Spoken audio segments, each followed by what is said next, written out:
Catholic Faith. Lesson 85. God's Law. Conscience. Conscience is often called the voice of God within us.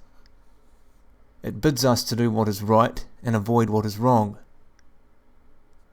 Cain, who lived long before the 10 Commandments were given to Moses, knew by his conscience that it was wicked to slay his brother. When one is tempted to steal, one seems to hear a warning voice saying, "Do not steal. Theft is an offence against God." That is conscience. Besides believing what God has revealed, what else must we do to be saved? Besides believing what God has revealed, we must keep His law. But if thou wilt enter into life, keep the commandments. The law of God is contained in both natural and revealed law. Natural law is imprinted by God in the hearts and minds of all men.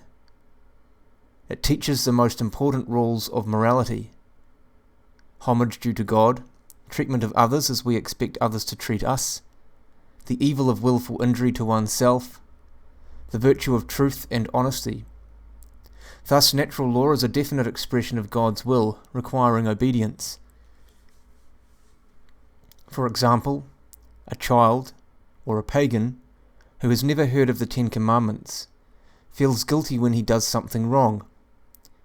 He has an instinctive knowledge of the law of nature written by God in his heart, telling him what is right and what wrong.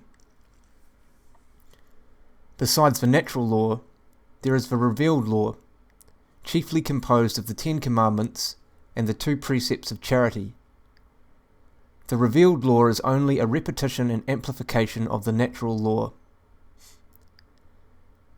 The 10 Commandments, which were given to the Jews through Moses, were not revoked by Jesus Christ. On the contrary, they were amplified and fulfilled. "If you love me, keep my commandments."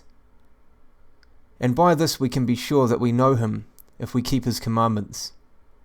He who says that he knows Him and does not keep His commandments is a liar, and the truth is not in him.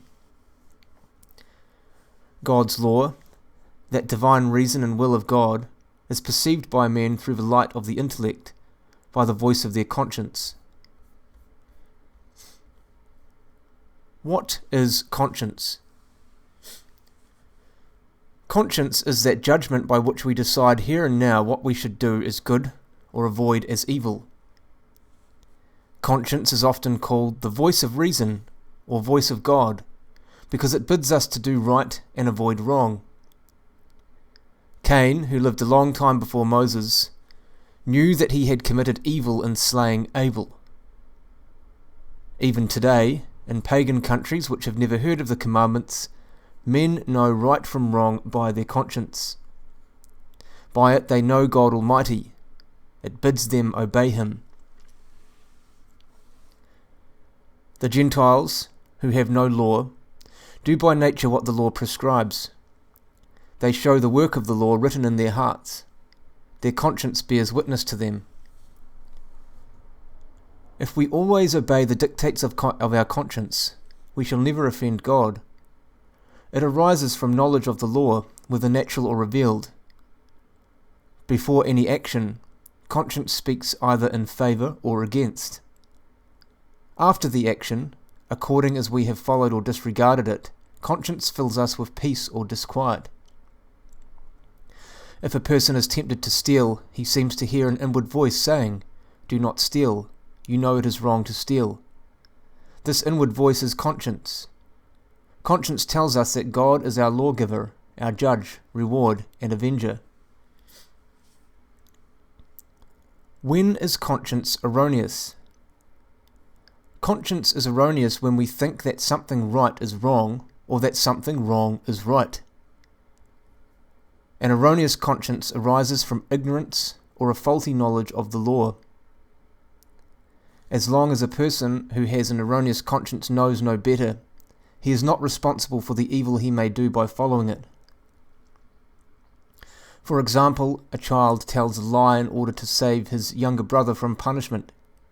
He thinks his duty to protect his little brother is superior to the telling of the truth. He has an erroneous conscience, and in this case commits no sin. However, everyone is required to strive for a correct knowledge of the law by studying his religion. In that way he will form a correct or right conscience. If a person with an erroneous conscience believes something right is wrong, and nevertheless does it, he is guilty of sin because he has violated his conscience and therefore willed to do wrong. A man may believe that God prohibits gambling in a lottery. If he nevertheless participates, he sins because he has violated his conscience. One has a doubtful conscience when one does not know whether something is right or wrong.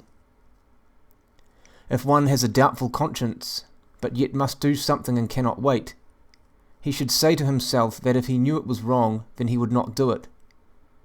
Then, even if he makes up his mind and does it, and it is really wrong, he is not guilty of sin.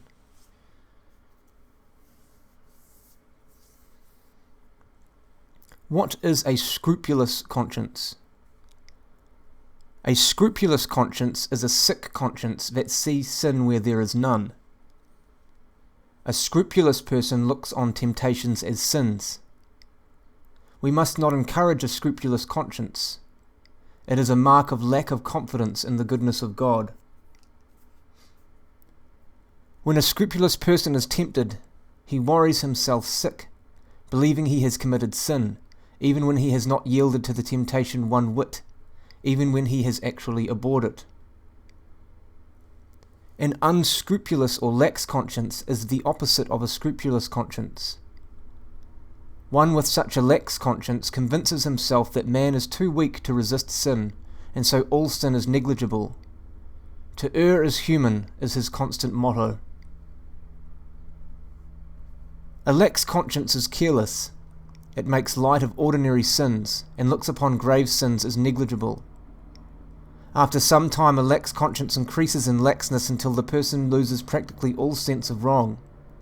Thus he becomes a habitual sinner. We then say that he has no conscience. What is a delicate conscience? A delicate conscience is one which impels us to avoid anything in the slightest degree evil. We should be most careful to keep our conscience delicate. It is a terrible thing for one to live as if he had no conscience. It is a tender conscience that escapes such things as self-reproach, shame, remorse, dismay, and fear, because it is ever before God, who gives it peace and hope. A delicate conscience is the conscience that good Christians should cultivate. Then they will avoid anything displeasing to God.